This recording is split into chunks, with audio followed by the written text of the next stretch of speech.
নমস্কার বন্ধুরা, king of স্বাদে আপনাদের সকলকে স্বাগত। আজ আমি বানাতে চলেছি ডাল তড়কা। তো আসুন দেখে নেওয়া যাক আজ কি কি জিনিস নিয়ে আমি ডাল তড়কা বানাচ্ছি। এখানে আছে ছোলার ডাল, রাজমা, মটর, ছোলা, কাঁচা বাদাম, গোটা মুগ। এগুলো সব আমি একটি পাত্রে নিয়ে জল দিয়ে 2 ঘন্টা মতো ভিজতে রেখে দেব।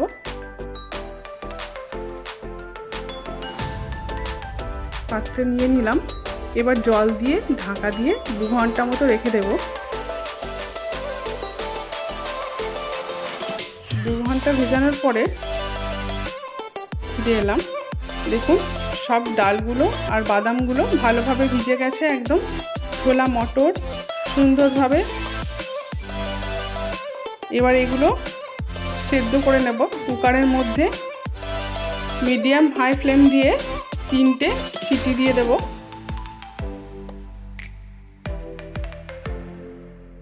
দেখুন এখানে তড়কা বানানোর জন্য আমি নিয়ে নিয়েছি 2 থেকে 3টে পেঁয়াজ কুচোনো, একটা টমেটো কুচোনো, 3 থেকে 4 কোয়া রসুন কুচোনো আর আদা কিছুটা।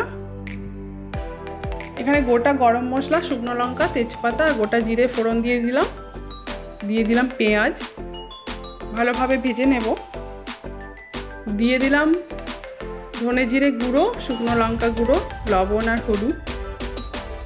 মশলাটাকে ভালো করে আমি কষিয়ে নেব জল দিয়ে।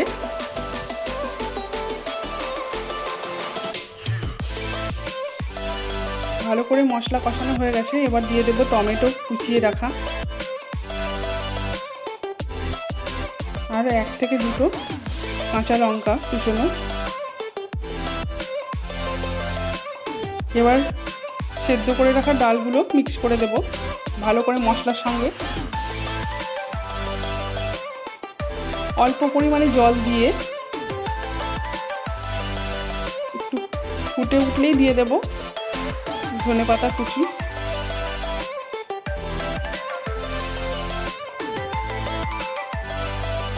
আজকের রেসিপিটি কেমন লাগলো অবশ্যই জানাবেন বন্ধুরা। ভালো থাকবেন আর চ্যানেলটিকে অবশ্যই সাবস্ক্রাইব করবেন।